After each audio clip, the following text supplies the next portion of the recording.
Welcome back to the channel and welcome back to another prediction. Another fight has fallen out from UFC Vegas 107 and I'll be predicting that fight. So in this video, I'll be predicting the lightweight bout between Bolaji Oki versus Michael Aswell.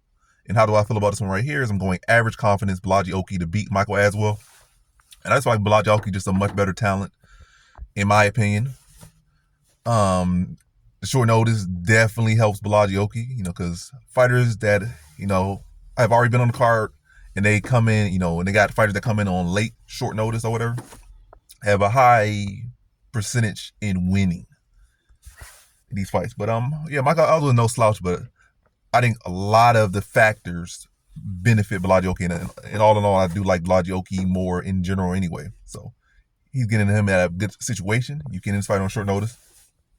And again, short notice fighters don't really be winning like that when they come in there, like not already signed to UFC. Another thing, they're not signed to UFC, coming up a big factor. They're debuting in the UFC, big factor. Coming on short notice, a big factor. And you come out and like the success rate is very low. It's not like Michael Aswell is some great grappler or some great knockout guy. He come more like a volume decisionator guy anyway. So he kind of, put himself on the back, on the tough end anyway. So you're already most likely going to lose. And then you go decision, and you're most likely not going to get it. And Bolaji Oki is, in my opinion, the better fighter. And also, this fight, another factor, this fight is at 155.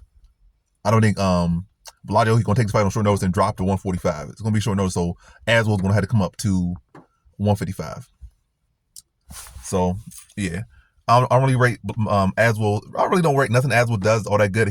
I would say his toughness and his grit, I would rate high. Like, he'll go out there, he'll put a value, he'll make it a fight. So that could be interesting. He can make it tough and competitive. I think he will be able to do that. But I think ultimately Bolaji Oki will be too big, too strong. The more technical striker, more power, more speed, and being the bigger man, stronger man, and being able to mix up the grappling if he needs to. Not to say that he'll be the better grappler, but I think he will be the stronger man if he needs a takedown to, slow down the pace of Aswell. I think he might be able to get that, or I think he should be able to get a couple of those. But I'll say knockout. I know Aswell's tough and is most likely to be a decision, but I'll predict a knockout for Bolaji Oki. I think he'll be able to put the combination together. I don't think Aswell will be prepared, and then you got to fight 10 pounds up. You were scheduled to fight 145, and now you're coming in because UFC gave you opportunity, and you're going to fight 10 pounds up with a guy that's bigger than you. Very athletic, hits very hard, has solid combinations. Yeah, I think he might get laid out. I can see he was preparing for a 55 fight. He was preparing for a heavy hitter, but he was preparing for a 45 fight against a fighter that was not UFC caliber. Now he's coming in on short notice.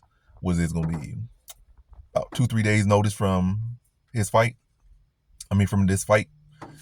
And not enough time to really prepare, but yeah. I know he'll be game though, but I think Bolaji Oki will be too much for him. I think Bolaji Oki stops him in the second round via TKO. So in this one, I have Bolaji Oki via second round TKO.